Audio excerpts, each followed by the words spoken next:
हमने एक वीडियो में बात किया था कि जो हाउस ड्राइवर होते हैं यहाँ पे उनका बढ़ती नहीं है और इतनी सैलरी वहाँ पे मिलती है, 100-200 बढ़ा के आपको मिल जाता है। कि बांग्लादेश, नेपाल और यहाँ पे जो सबसे पॉपुलर सिटी यानी कि जो सबसे मशहूर होता है, तो आप वहाँ पे सेफ रहेंगे, आपको कोई प्रॉब्लम नहीं। हाय दोस्तों, कैसे आप सब? उम्मीद करता हूँ ठीक होंगे।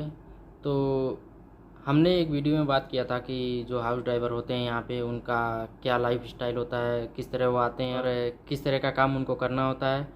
तो हमने पिछली वीडियो में इसी टॉपिक पे डिस्कस किया था। तो आज हम डिस्कस करने वाले हैं कि अगर आप सऊदी अरब में हाउस ड्राइवर के काम में आते हैं तो किस शहर में आएँ और किस हिसाब से अपनी सैलरी तय करें और कितनी सैलरी आपको मिल सकती है यहाँ पे। अगर आप रिटर्न हैं तो कितनी सैलरी मिल सकती है, यानी कि आप किसी गल्फ़ कंट्री में पहले से गए हुए हैं और आप दोबारा सऊदी में आना चाहते हैं, तो यहाँ पे आने से पहले आप कितनी सैलरी अपनी तय कर सकते हैं। क्योंकि कई लोगों को नहीं पता है कि वहाँ पे कितनी सैलरी मिल सकती है, तो आपके साथ धोखा हो जाता है इस बात पे कि आपको कहा जाता है कि नहीं यार, वहाँ पे कोई सैलरी बढ़ती नहीं है और इतनी सैलरी वहाँ पे मिलती है, 100-200 बढ़ा के आपको मिल जाता है। ये सच्चाई नहीं है।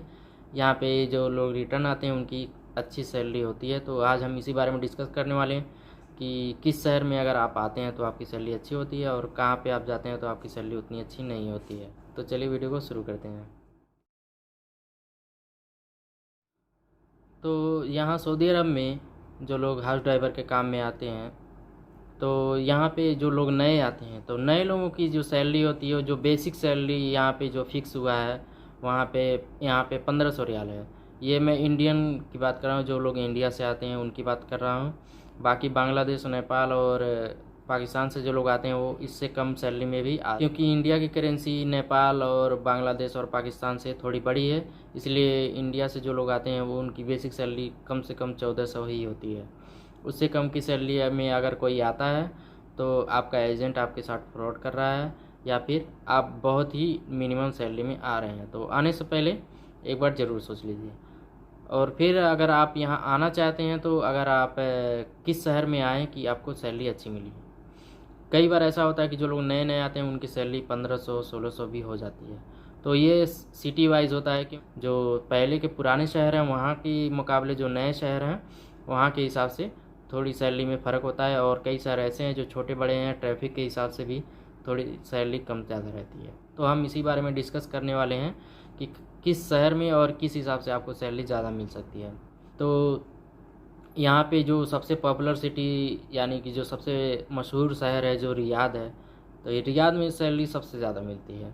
क्योंकि यहाँ पे जो नए बंदे आते हैं उनकी कम से कम सैलरी 1500 तो मिल ही जाती है।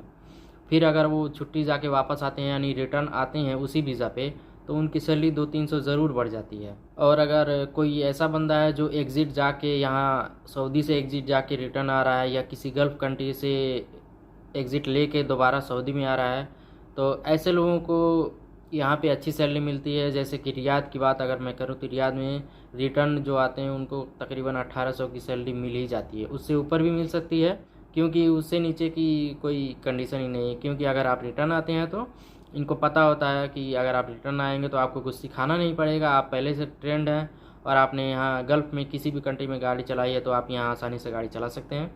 तो इस बेस पर आपको 1800 कम से कम मिनिमम सैलरी मिल ही जाती है अगर आप रिटर्न हैं तो। और अगर आप नए हैं, अच्छे ड्राइवर हैं, तो यहाँ पे रियाद में आने के बाद आपको 1500 से 1600 की सैलरी भी मिल जाएगी। उसमें आपको अपना खाना खाना है और रूम घर पे मिलेगा, सऊदी देगा आपको, या घर पे देगा या किसी और जगह दे देगा, लेकिन रूम उसी का रहता है। और ट्रांसपोर्टेशन के लिए आपको कोई प्रॉब्लम नहीं होती है। अगर सऊदी अच्छा है तो आपको कहीं जाना होता है तो वो अपनी गाड़ी दे देता है। लेकिन आपको ध्यान रखना है, वहाँ पे ट्रांसपोर्टेशन का मतलब ये नहीं है कि आपको गाड़ी मिल गई, आप लगे क्या करने, उसमें सवारी बैठाने लगे। तो इसमें जब कफिल को पता चलता है तो आपकी जॉब के लिए ख़तरा भी हो सकता है, आपको एग्ज़िट भी भेज सकता है। तो इसका ध्यान रखें। कई लोग ऐसा करते हैं कि कफिल उनको छूट दे देता है कि गाड़ी लेकर जा सकते हो कहीं पे भी, लेकिन वो लोग क्या करते हैं कि उसमें सवारी ढूंढने लगते हैं और उसको अलग से पैसा कमाने की ज़रिया बना लेते हैं। तो आप ये कर सकते हैं, बुरी बात नहीं है। लेकिन चाहे आप कोई भी काम कर रहे हैं, अगर उसकी चीज़ है जो उसने आपको दिया है, आपने उससे परमिशन लेना पड़ेगा।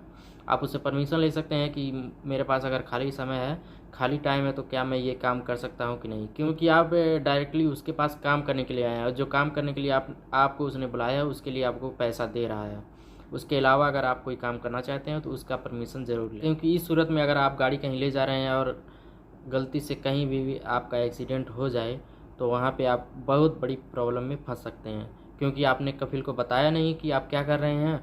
और अगर आपने ऐसा करते हुए, कोई सवारी ढोते हुए या कोई इस तरह की एक्टिविटी करते हुए अगर आपका कोई एक्सीडेंट हो गया तो वहाँ पे आप बहुत बड़ी मुसीबत में फंस जाएंगे। तो इसलिए अच्छा यही है कि आप उसे इन्फॉर्म करके कहीं जाएं, और कुछ कर रहे हैं तो उसे ज़रूर बताएं। बिना बताए या बिना पूछे आप कुछ ना करें, यही बेहतर रहता है।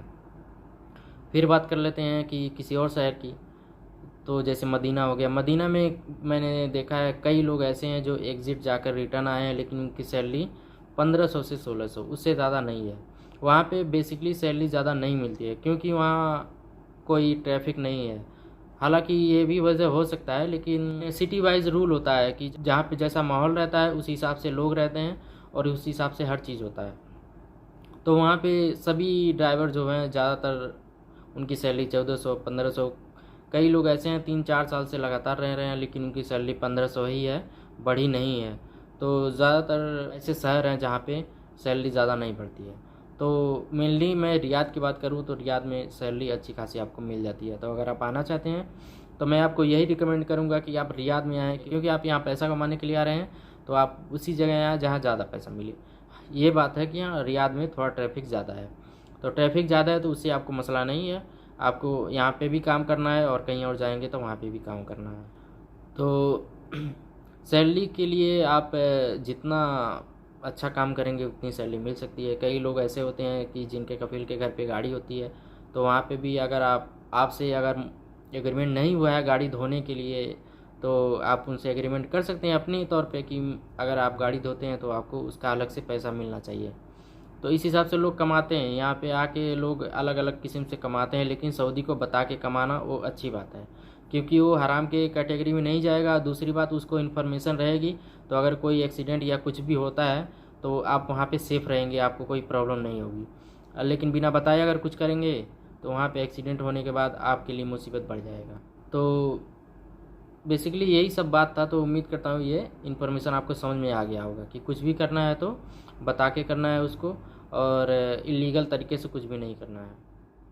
तो मिलते हैं अगली वीडियो में।